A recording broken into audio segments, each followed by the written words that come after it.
Alright, welcome to my latest car boot haul. This one cost me under £15 for the lot, something like £14.70 I think altogether. And I'm going to start, unlike last time, I'm going to start with the expensive stuff first and work down to the cheapest stuff. Unfortunately nothing was free today, but you can never always get free stuff. So the most expensive thing I bought was this, which is currently asleep. It is vintage kind of, I don't know, it's not the traditional type of Furby, is it? It's got weird kind of gobbling toes and 3 ears and stuff. They wanted £7 for this. I kind of threw it down and ran away.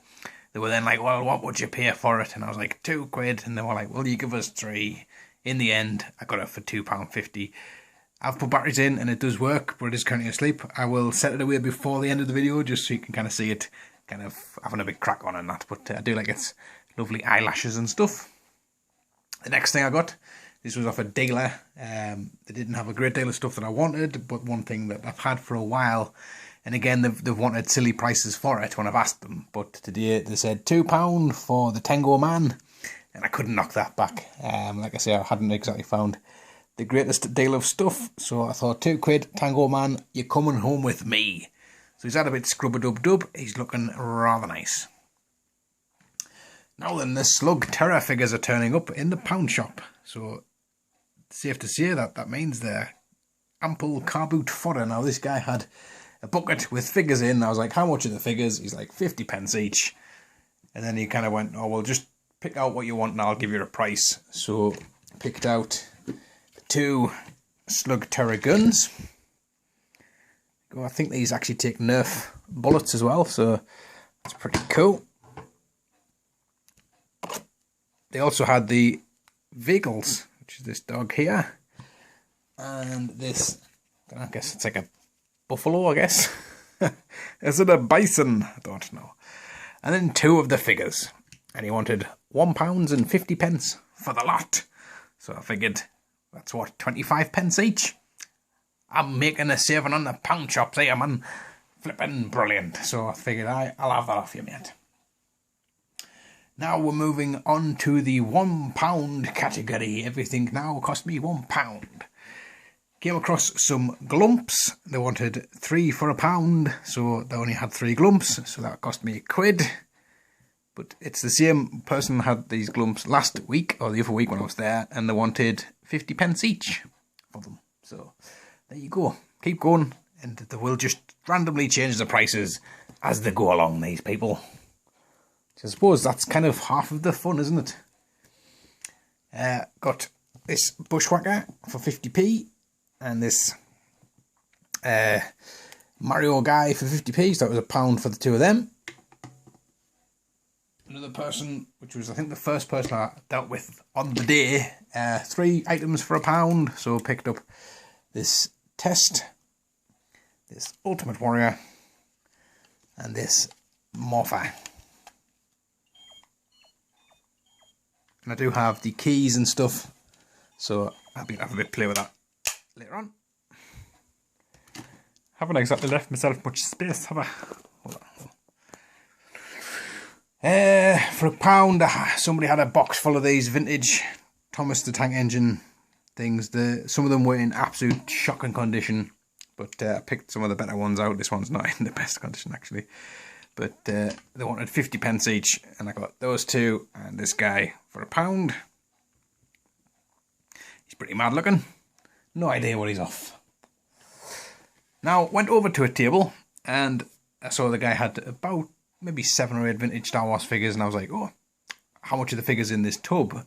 Because it looked like it had a few interesting things in. He's like, oh, 50p each. And I was like, that's pretty cool. How much are the Star Wars figures? £5 each. So I was like, right, well, there's nothing there of any value to me for £5, so I'll leave it. Although there was a Gamorrean guard, which I would have quite liked, but I'm certainly not paying £5 for it. But in his 50p bucket, I found this Action Force little skidoo kind of dude. Pretty cool. Well chuffed for that. There was also this Transformers Decepticon. Is this a SparkCon or something? A little robot there. So picked him up. And Who remembers these, eh? Quartz, transformer and robot time clock things. So I picked that up as well, and the guy's like, oh, just give us £1 for the 3. So I was like, wow, there you go. Don't know quite what this game was, but I wasn't complaining, I was quite about that. Another lady had a bucket, which this was the bucket that you wanted to have found when you first went in. And I was like, oh, how much is the stuff in here? 50p each. First thing I picked out was this from Dino Riders. Does have a little crack on its tail light, but I'm not going to complain, for 50p. The other thing I picked out of that was this vehicle from Action Force. This actually goes with like a bigger vehicle, but I used to love this as a kid. I used to pretend Charles Xavier. This was his little wheelchair thing. So that was always good fun. They had these 2 Brave Star guns. Both ends of them are chewed, but figured it was worth picking them up. And finally, this guy took me quite a while to find. All of his bits anyway. Is it King Lionheart or something from Visionaries? But he is like in bits. So but all of his bits are there, bar his leggy band. But like I say, all these bits were just scattered in the bottom of this random box of other random toys. And like I say, it was very much the dregs that were left. So a new lucky band and he'll be sorted. This was £1. Marked Penguins, DS game. All that complete. They had a few other games, but none that really kind of appealed to me. And this was pretty amazing find. It is a super transformation gun, and it is a transforming Nerf gun. It actually has full on, and he even transforms. As you can see his middle leg there. Totally knock off, but it's absolutely brilliant. This bit does transform, but I have no idea what purpose it serves, and it's fairly brittle. But that was 50p, and just threw in this water pistol, which the kids were running around with the water pistol.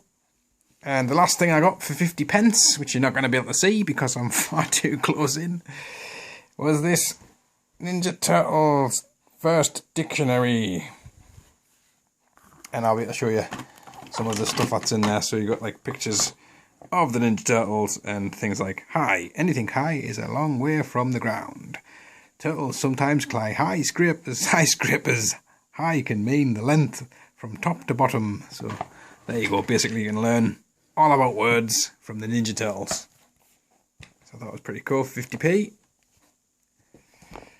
Then the last things I got, or should I say the last thing I'm going to show you, these